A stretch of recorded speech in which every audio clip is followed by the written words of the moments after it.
The baseball sailed over the chain-link fence and into the parking lot for the third time in 20 minutes, and Grace Kimball watched the entire team of 8-year-olds groan in unison. "That's okay, buddy. Great swing," shouted the coach from home plate, his designer sunglasses reflecting the afternoon sun. He wore khakis that probably cost more than Grace's monthly grocery budget and a polo shirt, so crisp it still had visible crease lines. "Just maybe aim a little lower next time."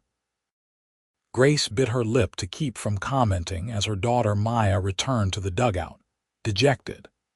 This was the fourth practice since the season started, and they had yet to complete a single drill successfully. The coach, who had introduced himself as Bennett Larson at the first practice, clearly had enthusiasm. What he lacked was any actual knowledge of baseball. "Mom, can we just go home?" Maya asked quietly as she grabbed her water bottle. "We are not learning anything." "Give it a few more minutes, sweetie," Grace whispered back, though she privately agreed. She had been a softball player throughout high school and college, and watching this chaos was physically painful. Bennett had spent the first 30 minutes of practice trying to explain the infield fly rule to children who did not even know how to hold a glove properly yet. Bennett clapped his hands together. "All right, Tigers, let us work on our double plays."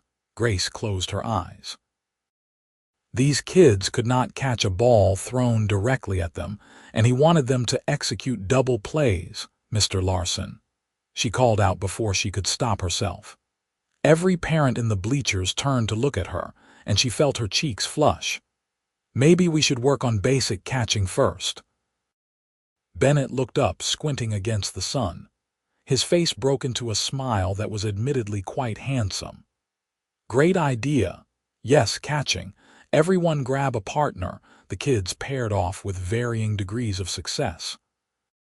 Bennett's son, a quiet boy named Charlie, ended up standing alone until Maya noticed and jogged over to him. Grace felt a pang of affection for her daughter's kindness. "Now, everyone stand about 50 feet apart," Bennett announced. "That is too far," Grace muttered, loud enough that the mom next to her snickered. "You think you could do better?" The woman whispered. "We have been taking bets on how long until someone says something." Grace watched as a ball hit one child square in the chest because he had not seen it coming. Bennett was on his phone, typing rapidly with his thumbs, not even paying attention. Something in her snapped. "Mr. Larson." She stood up, her voice carrying across the field. "Can I speak with you for a moment?" He looked up from his phone, startled, then nodded and jogged over to the fence. Up close, Grace could see he was probably in his mid-30s, with dark hair that had just a touch of silver at the temples. His eyes were a striking blue, and there were laugh lines at the corners. He smiled at her with the easy confidence of someone who had never been told no in his life. "What can I do for you, miss?" "Kimball, Grace Kimball, Maya's mom." She pointed at her daughter, right. "Maya is fantastic, great attitude." "She is not learning anything," Grace said bluntly. "None of the kids are, no offense, but do you actually know how to play baseball?" Bennett's smile faltered slightly. "I played as a kid, recreational league. When you were 8. "Well, yes, but I remember the basics." Grace took a deep breath. "Mr. Larson, you just tried to teach them double plays when most of them do not know how to catch. You have them standing too far apart for their skill level, and you have been on your phone for the last 10 minutes while they throw balls at each other's faces." His jaw tightened. "I am doing my best. Nobody else volunteered to coach, I know." Grace softened her tone slightly. "Look, I played softball through college. I could help if you want."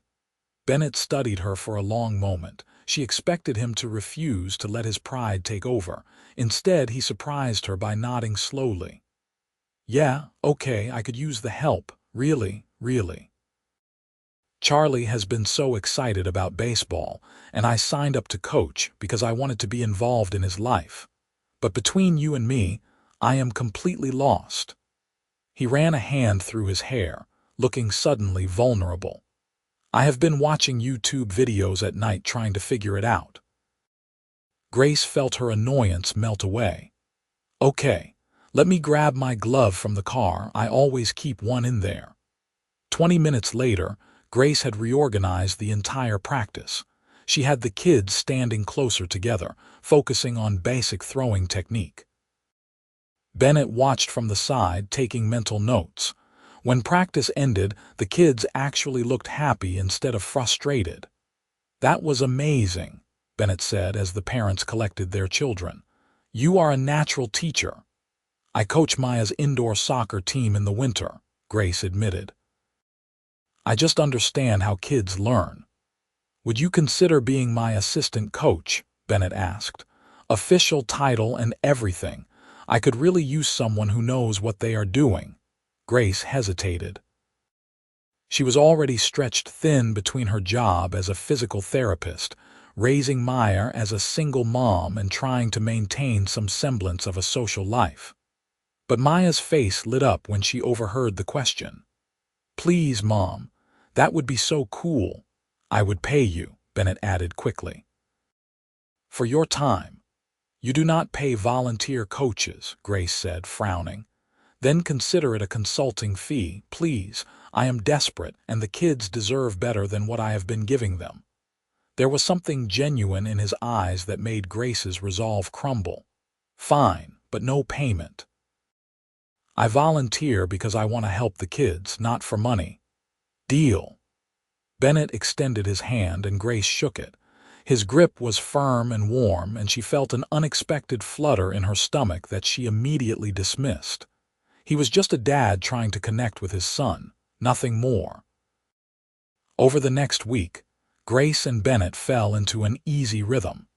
She would arrive at practice early to help him set up drills, and they would work together to teach the kids. Bennett was a quick learner, she discovered, and he had a way of making the children laugh that balanced out her more structured teaching style.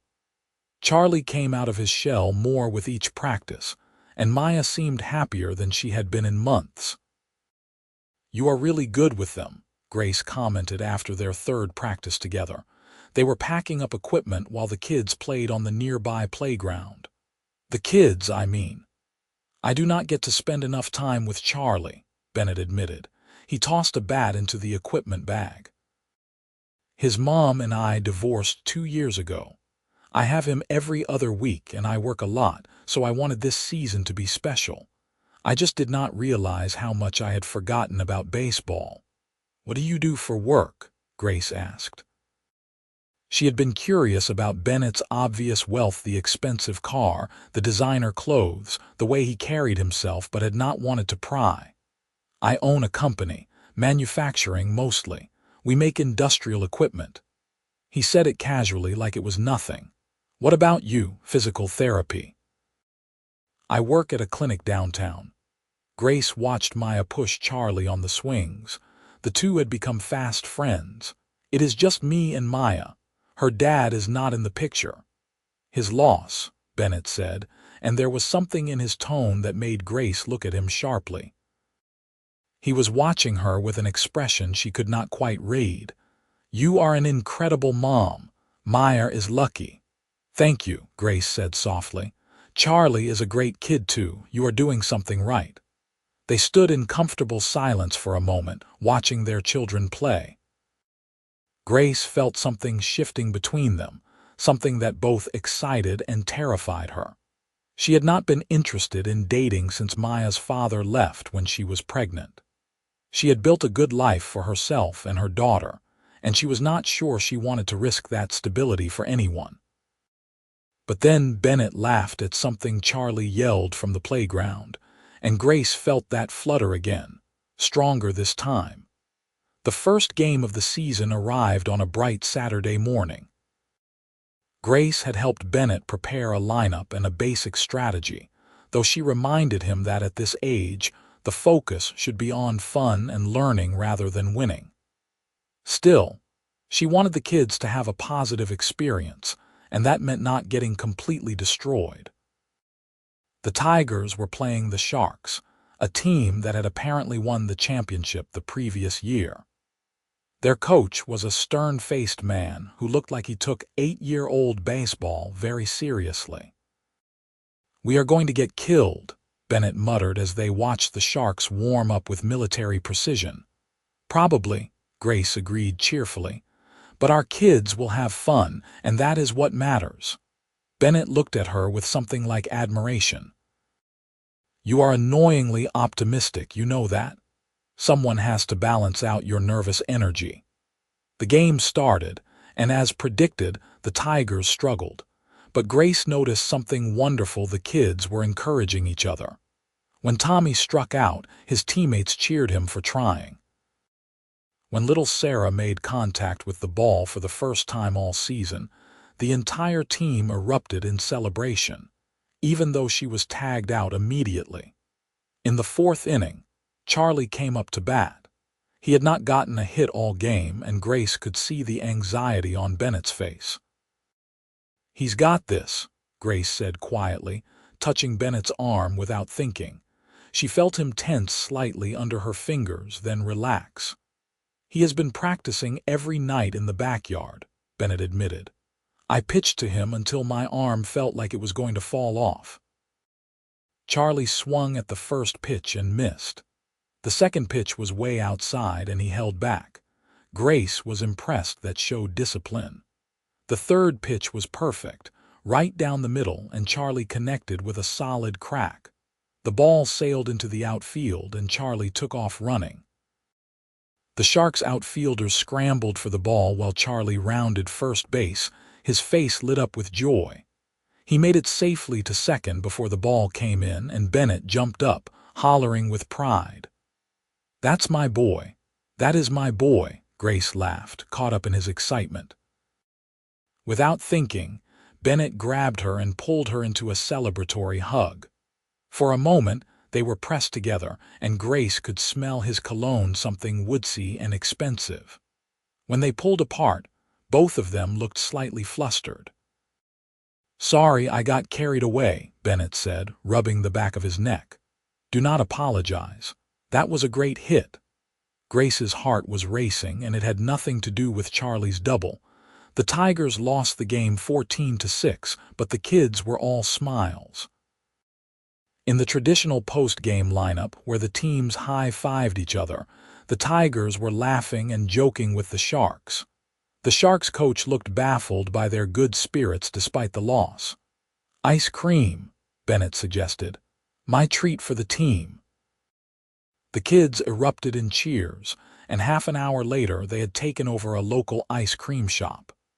Grace sat at a table with Bennett while the kids made a delightful mess with their cones and sundaes. "You know, I was terrified of this season," Bennett admitted. He was eating a simple vanilla cone, and Grace tried not to notice how his tongue caught a drip that was running down the side. After the divorce, Charlie was so quiet. He stopped doing activities, stopped hanging out with friends. When he said he wanted to play baseball, I jumped at it. But then I realized I had no idea what I was doing, and I was terrified I would mess it up and make things worse. "You are not messing it up," Grace assured him. "Look at him." Charlie was laughing with Maya and 2 other kids from the team, his face covered in chocolate ice cream. He looked like a completely normal, happy 8-year-old. "He has not looked that happy in 2 years, Bennett said quietly. "Thank you for helping, for saving me from completely destroying his baseball experience." "You are welcome, but you give yourself too little credit. You show up, you try, you care. That is what matters to kids." Bennett looked at her with those blue eyes, and Grace felt something click into place in her chest. "Oh no," she thought, "I am falling for him. Can I take you to dinner?" Bennett asked suddenly. "As a thank you, without the kids, I mean." "Just us." Grace's breath caught. "Like a date, if you want it to be, or just as friends, whatever you are comfortable with." He looked nervous, which was oddly endearing on someone who usually seemed so confident. Grace thought about all the reasons she should say no. They were coaching together. Their kids were friends. She had not dated in 9 years. She did not have time for a relationship. But looking at Bennett, seeing the hope and vulnerability in his face, she found herself nodding. Okay, yes, as a date. Bennett's answering smile could have powered the entire city. Their first date was at a small Italian restaurant downtown. Grace had been nervous about finding a babysitter, but her neighbor insisted on watching Maya for the evening. She changed her outfit 4 times before settling on a simple blue dress that made her eyes stand out. Bennett was waiting outside the restaurant, and his eyes widened when he saw her. "You look beautiful."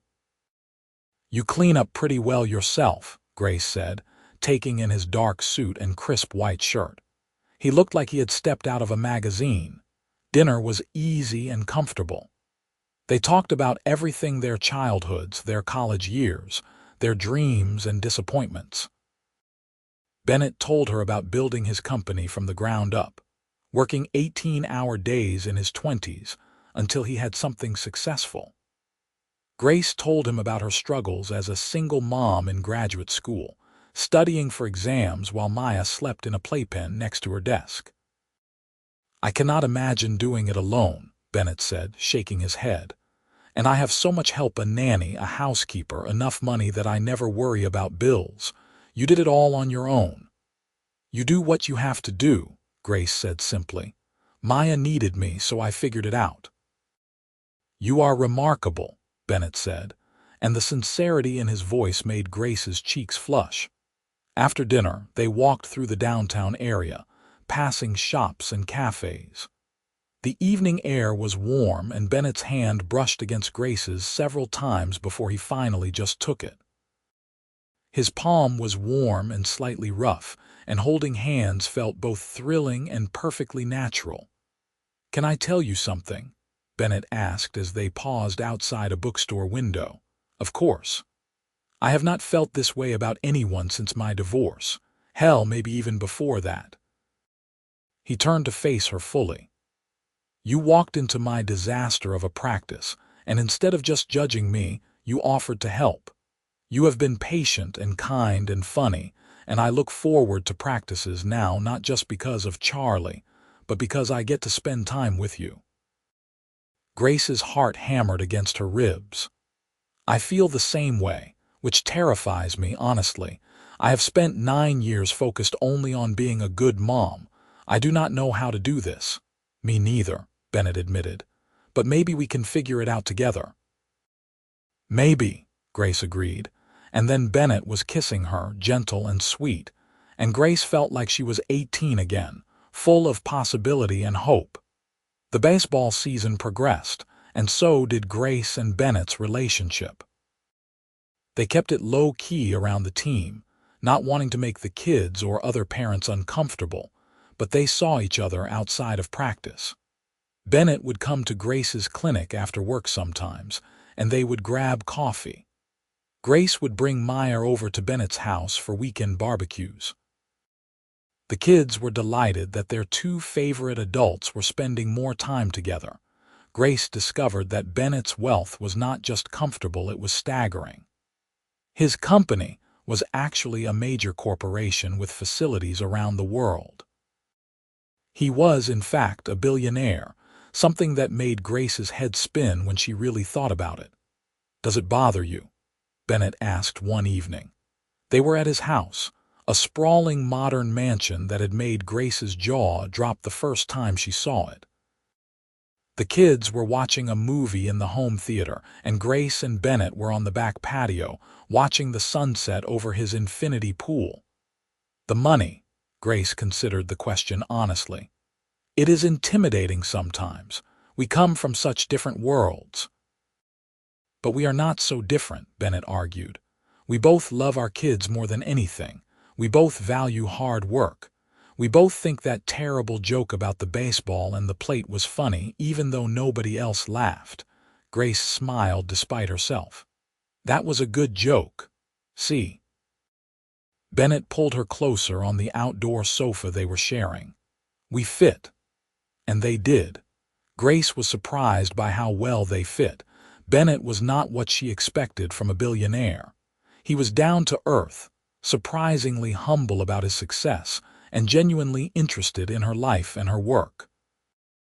He asked questions about her patients and remembered details about her friends. He made her feel valued and heard in a way she had not experienced before. But there were challenges too. Bennett's ex-wife, Vanessa, was less than thrilled when she found out he was dating someone. She started making comments about Grace around Charlie, questioning whether it was appropriate for the coach to be dating another coach. Bennett shut it down quickly, but it created tension. "She has never cared who I dated before," Bennett told Grace after a particularly unpleasant phone call with his ex. "I think she just does not like that Charlie talks about you constantly." "What does he say?" Grace asked nervously. "That you are funny and nice and good at baseball. That Meyer is his best friend, that you make the best sandwiches." Bennett pulled Grace into his arms. All true things. The Tigers were on a winning streak, having won 3 of their last 4 games. The kids had improved dramatically, and the change in their confidence was visible. Even the parents who had initially been skeptical of Bennett's coaching were now praising the team's progress. "You two are miracle workers," one mom said after a particularly good game. "My son actually wants to practice at home now." Grace and Bennett exchanged pleased looks. They made a good team both on and off the field. Mid-season, Bennett had to travel for work. He would be gone for 10 days visiting facilities in Asia. Grace was surprised by how much she missed him. They texted constantly, and he video called every night, but it was not the same. "Charlie asked when you are coming back," Grace told him during one call. It was evening for her but morning for him, and he was in a hotel room in Singapore. "What did you tell him?" 6 more days. He's counting down." Grace paused. "I am too, if I am being honest." Bennett's face softened on the screen. "I miss you, both of you, all of you, Maya, the team. I never thought I would miss coaching Little League Baseball, but here we are. We have a game on Saturday. I will take notes so you do not miss anything. You are the best." Bennett rubbed his face tiredly. "I have been thinking about something, actually. When I get back, I want you to come to a company event with me. It is a charity gala, very fancy. I know it is not your scene, but I want you there. I want people to meet you." Grace felt a flutter of nerves. "That sounds serious." "It is serious. Grace, I am falling in love with you. I think I have been since you called me out at that first practice. I want you in my life properly, not just as my assistant coach." Grace's breath caught. "I am falling for you too." "But Bennett, I worry about the logistics. Our worlds are so different. What if we just focus on how we feel right now instead of all the what-ifs?" Bennett interrupted gently. "We can figure out the rest as we go." Grace nodded, then realized he might not be able to see her clearly on the phone screen. "Okay, yes, I will go to the gala with you." Yeah. Bennett returned from his trip bearing gifts: a beautiful jade bracelet for Grace and a Singapore soccer jersey for Maya. Charlie got a jersey too, and the kids immediately insisted on wearing them despite the warm weather. "You did not have to do that," Grace said, admiring the bracelet on her wrist. It was the most expensive piece of jewelry she had ever owned. "I wanted to. I saw it and thought of you." The gala was the following weekend, and Grace was a bundle of nerves. She had never been to anything so fancy before.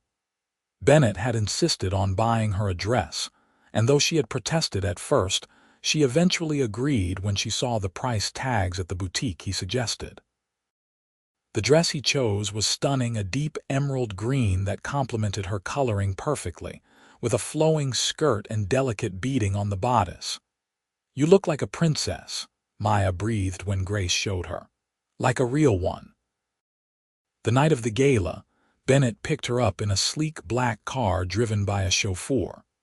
Grace felt like Cinderella as they pulled up to the venue, a historic hotel downtown.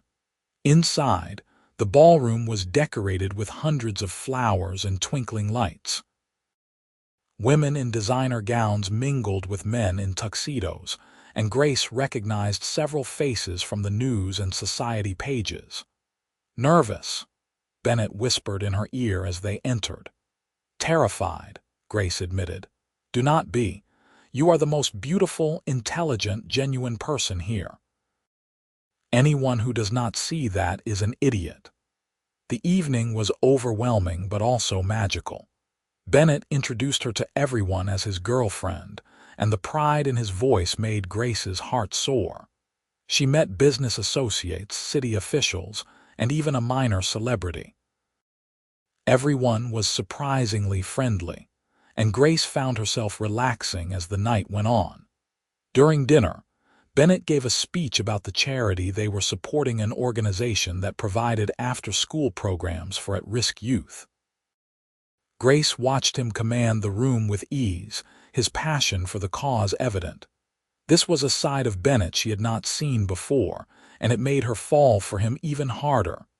"You were amazing up there," she told him when he returned to their table. "I am just glad I did not trip on the stairs." He took her hand under the table. "Thank you for being here. It means everything to me." When the dancing started, Bennett led Grace onto the floor. She was not a great dancer, but Bennett made it easy, guiding her smoothly through the steps. Held close in his arms, swaying to the music, Grace let herself imagine a future with this man. It was a future she very much wanted. "What are you thinking about?" Bennett asked softly. "You, us, how crazy this all is. Good crazy or bad crazy, the best kind of crazy." As the season moved into its final weeks, the Tigers had a shot at making the playoffs. The kids were playing their best baseball yet, working together as a real team. Grace and Bennett's coaching partnership had become seamless. They could communicate with just a look, anticipating what the other needed. But there were complications too. Bennett's business demanded more of his time as a major deal came together, and he missed a couple of practices. Grace could handle the team on her own, but she missed having him there. Charlie noticed too, becoming quieter again when his dad was absent.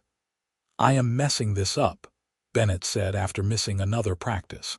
He had come to Grace's apartment after work, looking exhausted and frustrated.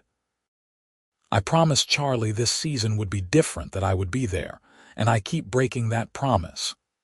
"You are doing your best," Grace said, even though privately she agreed that Charlie needed more from his father. "But Bennett, you need to figure out what you are prioritizing. Charlie does not care about business deals. He just wants his dad." "I know. You are right," Bennett sighed. "I have been so focused on building the company, on being successful, that sometimes I forget what success actually means. What good is all this money and power if I am not there for the people I love? So, what are you going to say?" "I am going to delegate more. Hire people I trust and actually let them do their jobs. I built this company so I could have freedom, but somehow I ended up more trapped than ever." He looked at Grace with determination. "That changes now. Charlie is my priority. You are my priority. Everything else is just details." And he meant it. Over the next 2 weeks, Bennett was at every practice, every game. He turned down meetings and rescheduled calls. Grace watched him transform into the father Charlie needed, present and engaged and joyful. Their relationship deepened too, moving from the exciting rush of new love into something more solid and enduring. The Tigers made the playoffs by winning their final regular season game in dramatic fashion. Down by 2 runs in the last inning, they rallied to tie the game, and then Maya hit a walk-off single that brought Charlie home for the winning run. The entire team mobbed them at home plate, and the parents in the stands went wild. "Did you see that?" Grace shouted, grabbing Bennett and jumping up and down. "Did you see that?" "I saw it," Bennett laughed, spinning her around. Then he kissed her, right there in front of everyone, and Grace kissed him back, not caring who was watching. Finally, someone yelled from the stands. "We have all been waiting for you two to stop pretending you were just friends." Grace and Bennett broke apart, laughing. On the field, Meyer and Charlie were looking at them with matching expressions of delight. "Does this mean you are dating my dad?" Charlie asked when he ran over. "Yes," Grace said simply. "Is that okay with you? Are you kidding? That is awesome." Charlie looked at Maya. "Our parents are dating, I know, right?" Maya grinned. "I have been telling my mom to go for it for weeks." "Maya," Grace gasped. "What? It was obvious you liked each other." The playoff game was scheduled for the following Saturday. The Tigers would be playing the Sharks again, the team that had destroyed them in their first game. The kids were excited but nervous, and Grace and Bennett spent extra time at practice that week making sure everyone was prepared. The night before the game, Bennett took Grace to dinner at the same Italian restaurant where they had their first date. As they finished dessert, he reached across the table and took her hand. "I have been thinking about the future a lot lately," he said. "About what I want my life to look like. And Grace, I want you in it. You and Maya, not just for baseball season but for everything." Grace's pulse quickened. "I want that too. I know it has only been a few months and maybe it is too soon, but I have never been more sure of anything." Bennett pulled a small box from his pocket, and Grace's eyes widened. "This is not an engagement ring, I promise. I would be more romantic than that when the time comes. But I wanted to give you something to show you how serious I am about us." He opened the box to reveal a delicate necklace with a small diamond pendant. "It is a promise that I am all in, that I am not going anywhere, that I want to build a life with you."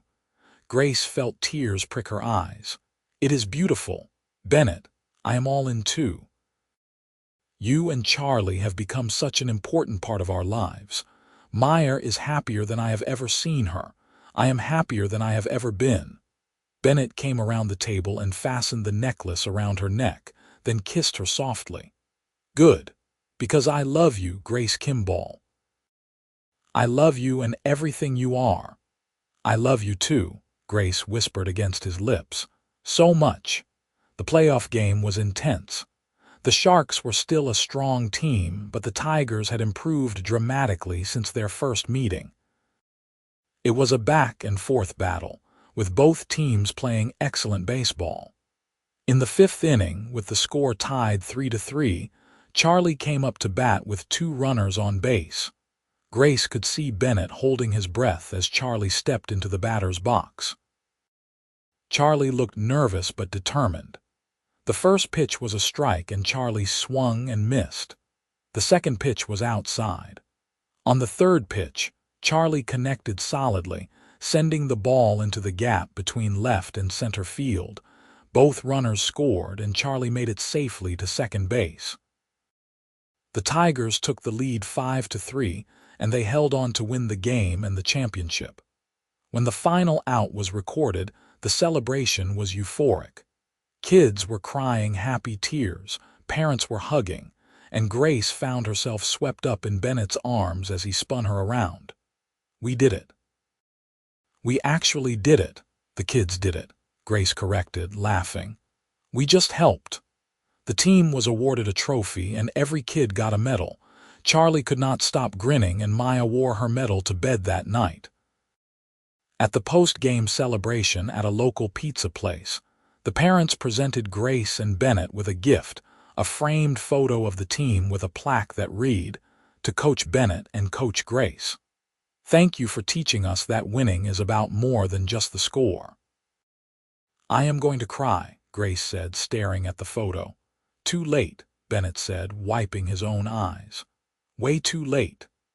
As the season ended, Grace and Bennett settled into a new normal. They saw each other almost daily, alternating between his house and her apartment. Meyer and Charlie were inseparable, calling themselves brother and sister, even though they were not related. The 4 of them became a family unit, attending school events together and spending weekends on adventures. 6 months after the baseball season ended, Bennett took Grace back to the baseball field where they first met. It was a cold evening in November, and the field was empty except for the two of them. "Why are we here?" Grace asked, shivering slightly in the chilly air. "Because this is where everything changed for me," Bennett said. He took both of her hands in his. "This is where you walked into my life and made it infinitely better. This is where I started falling in love with you, even though I did not realize it at the time. Bennett, I told you before that the promise necklace was not a proposal, and that when the time came, I would be more romantic." He dropped to one knee, pulling a ring box from his coat pocket. "Is this romantic enough?" Grace gasped, her hands flying to her mouth. "Oh my God. Grace Kimball, you are the kindest, strongest, most wonderful person I have ever met. You make me want to be a better man and a better father. You have given me and Charlie so much joy. I cannot imagine my life without you in it." He opened the box to reveal a stunning diamond ring. "Will you marry me?" "Yes." Grace was crying and laughing at the same time. "Yes, of course, yes." Bennett stood and slipped the ring on her finger, then kissed her thoroughly. When they finally pulled apart, Grace saw that he had arranged for their children to be watching from the parking lot with Grace's neighbor. Maya and Charlie were jumping up and down, cheering. "You told them first?" Grace asked. "I asked for their permission. They both said yes immediately. Then they helped me plan this." The four of them came together for a group hug, and Grace felt a sense of completeness she had never experienced before. She had built a good life for herself and Maya, but this was extraordinary. The wedding took place the following summer at Bennett's estate. It was a small ceremony, just close friends and family, exactly what Grace and Bennett wanted. Maya was the maid of honor and Charlie was the best man. The Tigers baseball team attended, along with Grace's co-workers from the clinic and some of Bennett's business associates. Grace wore a simple ivory gown, and Bennett could not take his eyes off her as she walked down the aisle. They exchanged vows they had written themselves, promising to love and support each other through all of life's challenges. There was not a dry eye in the audience when Bennett vowed to honor Grace's independence and strength, and when Grace promised to help Bennett remember what truly mattered in life. At the reception, they had their first dance to a song about second chances and new beginnings. Charlie and Maya joined them halfway through, and soon the entire dance floor was filled with people celebrating this new family. "Are you happy?" Bennett whispered in Grace's ear as they swayed together. "I did not know I could be this happy," Grace admitted. "A year ago, I was just trying to get through each day, to be a good mom and do my job. I never imagined any of this." "Me neither. I thought my life was complete, that all I needed was work and my time with Charlie. But Grace, you have shown me what I was missing. You have given me everything." 2 years later, Grace and Bennett welcomed twin daughters Emma and Sophie. Maya and Charlie were thrilled to have baby sisters, fighting over who got to hold them and help with feedings. Bennett cut back his work schedule even more, determined not to miss out on his daughter's early years the way he had sometimes missed parts of Charlie's childhood.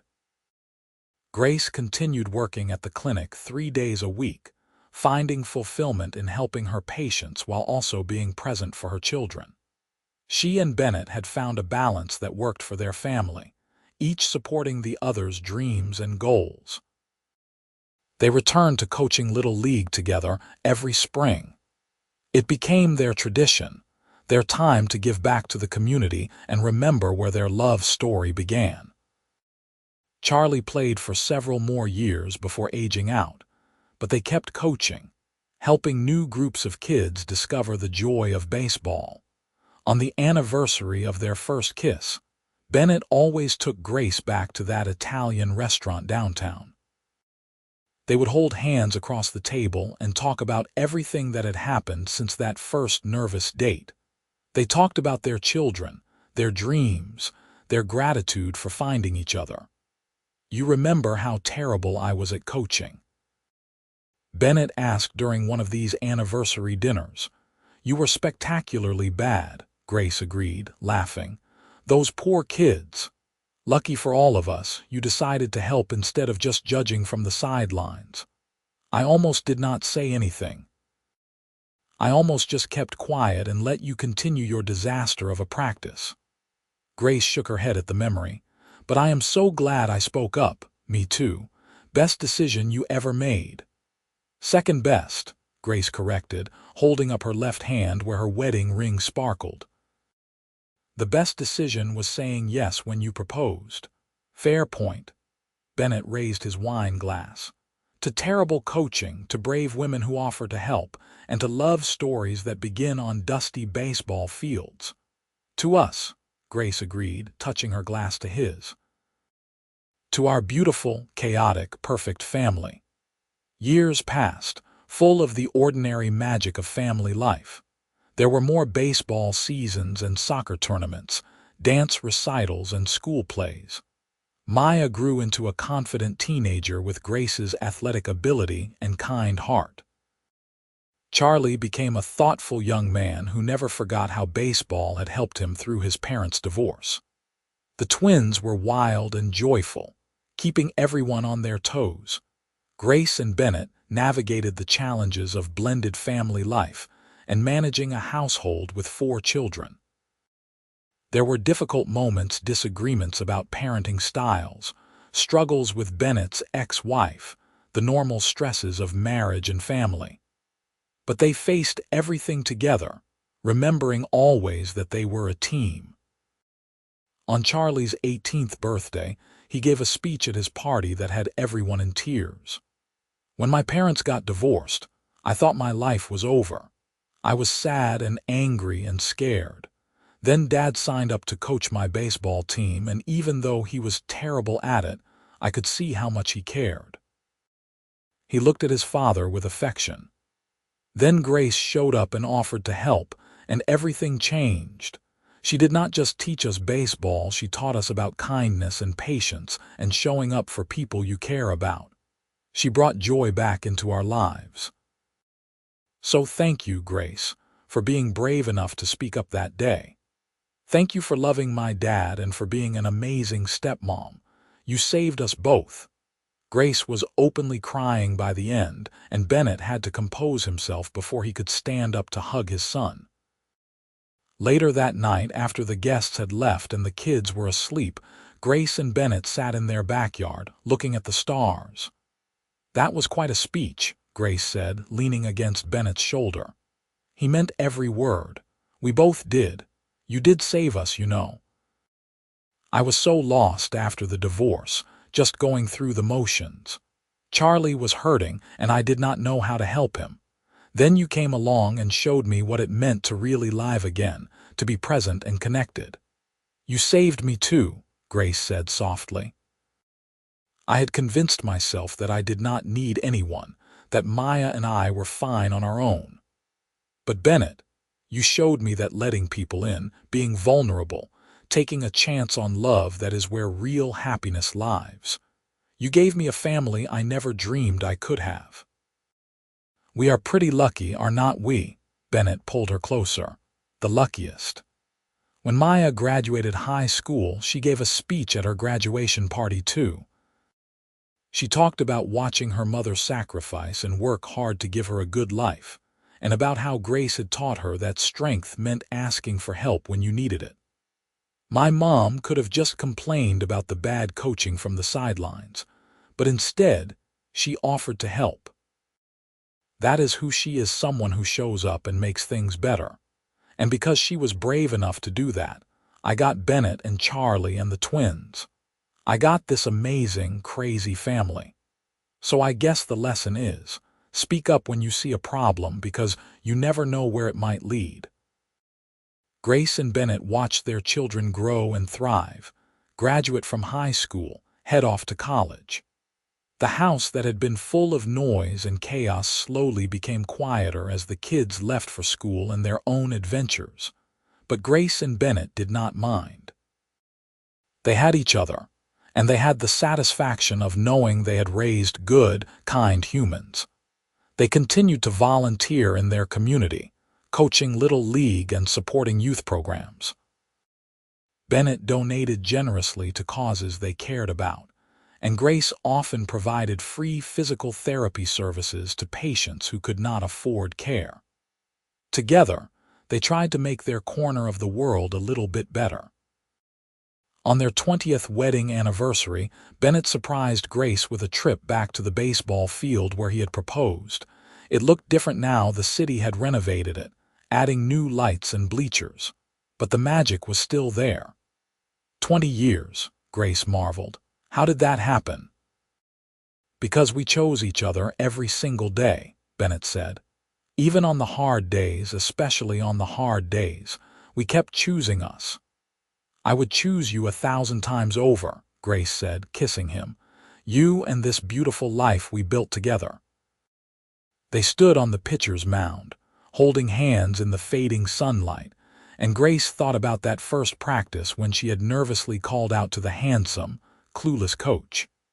She had been so afraid, so sure that offering help was overstepping.